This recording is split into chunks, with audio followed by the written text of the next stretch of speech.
It has been instilled by the CDC for months that the proper amount of time to quarantine after coronavirus exposure is 14 days.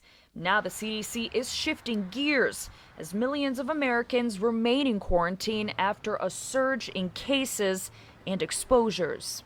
Quarantine can end after 10 days without a COVID-19 test if the person has reported no symptoms, or after 7 days with a negative test result if the person has reported no symptoms. The safest option, however, remains to quarantine for the full 14 days. Regardless of any of this, we all need to be wearing masks, mindful and applying social and physical distancing, personal and environmental hygiene, being mindful of when we're sick, others are sick, or have aggregate settings. It will be up to local and state health departments to implement the new recommendations.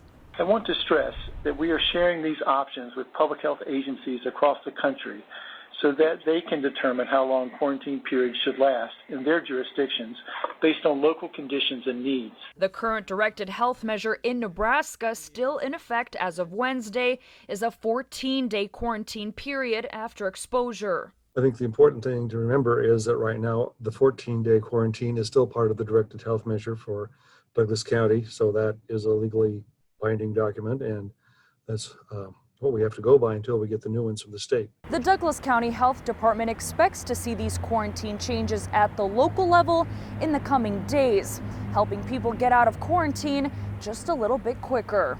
Reporting in Omaha, Ruth Olsen-Naida, 3 News Now.